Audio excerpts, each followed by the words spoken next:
Hello, my name is Gary Schotten, and I'm here in Kampala, Uganda, in East Africa, and today we're going to talk about value-minded. You know, we're going to talk about the customers, your customers, and deciding who and what customers are a good fit for you, and suggest that you get rid of some customers. Is that possible? Yes. You should actually fire or move away from some customers and refuse to do work for them. Would that be true? Yes.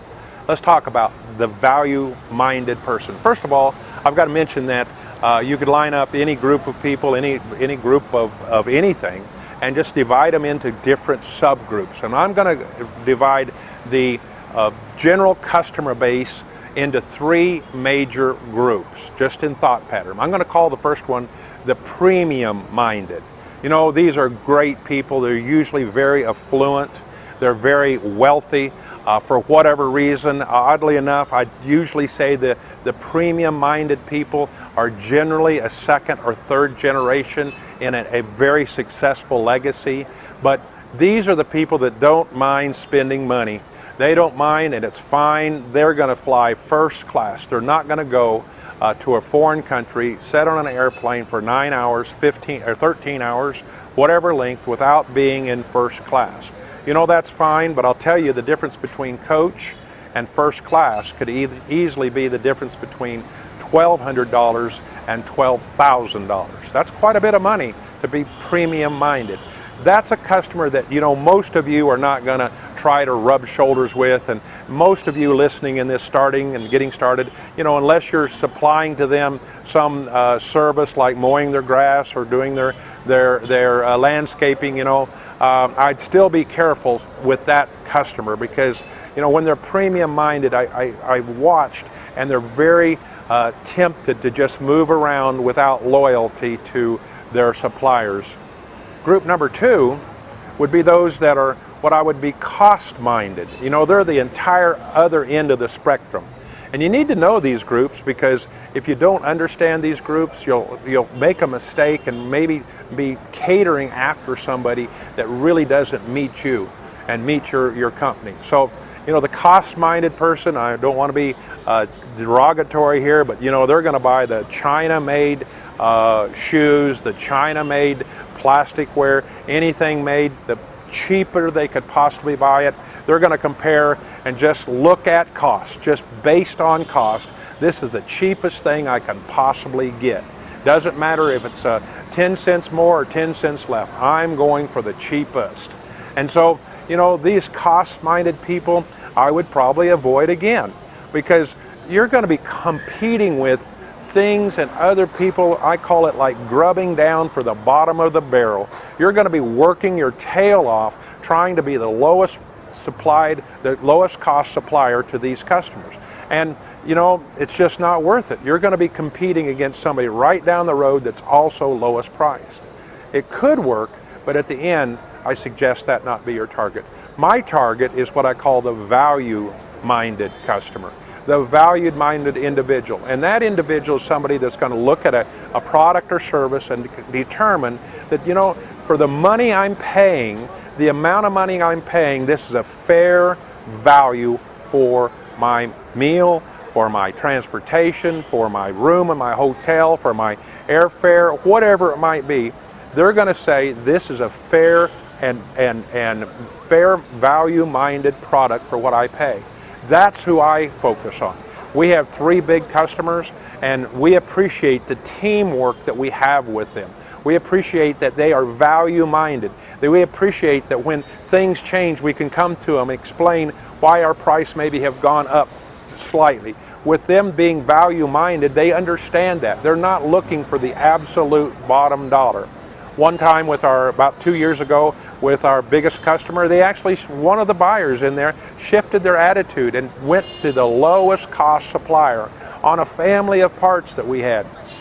And you know, that family of parts, when you added up the annual sales, was $750,000. And they wanted me, this one buyer, shifted their attitude within the actual general attitude with my customer was value minded customer, but they went to the cost minded, and they went and determined that they could get this family of part made in a foreign country for 25% less what I was being paid for.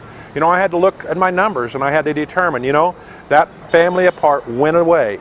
We did not make those parts for about 15 months. And we all were kind of betting, almost anticipating, almost joyful inside that we thought that would come back to us. And sure enough, that supplier that was a value supplier, bottom dollar, providing that family of parts at the lowest cost, couldn't keep the quality. And after about 15 months, we got the phone call, and my customer said, they never apologized. That's not in character to them. They said, but could you start making those again, and really, really fast? And we did. We were happy to do that. Let me give some examples of value. So we're a value-minded supplier to each one of our customers. And frankly, we have a few new customers. That's one of the considerations. Are we just a cost-minded supplier to a cost-minded customer, or are we a value-minded supplier to a value-minded customer? And we've now had a chance to look at about 5 new potential customers, and we found 2 of them that in one case, on the second order, when we quoted it, we gave them a price, and they said, you know, you actually have priced it too low. We're going to go ahead and give you the order, but here's the value that you should be charging us. We're going to increase the sales price. That doesn't seem to happen very often. That's a value-minded customer. We can be loyal to them. We can be dedicated to them because we can talk when there's problems and there's issues. They're not going to fly away just because our cost went up a little bit. And so that's what you're looking for. You know, I'm standing outside a restaurant here in Kampala, Uganda, and when they're showing the menu and they're showing the plate of food that's going on by, I think the slogan is where your money gets you more, or something like that. And you know that you can see it. They're providing a generous portion of food for a very fair price. I just got a cup of what's called Americano coffee, and here you can see a picture of it, and you'll see that they added, didn't pay for it, but just a small cracker, a small ginger snap cracker that came with my coffee. They're wanting to show me that they're a value-minded customer. You know, that happens back in my home state, my home city. There's a couple restaurants that, man, every time I go, I say, I'm coming back because I got such a value for my money.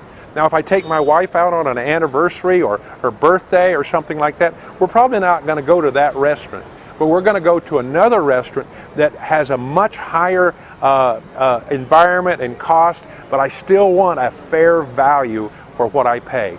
Every place I think, is this a fair value, value-minded? You might want to think, is this something you have a customer base that's full of any one of these groups? I suggest you move to value-minded customers and be a very value-minded supplier. Well, thanks for listening. I hope these are helpful.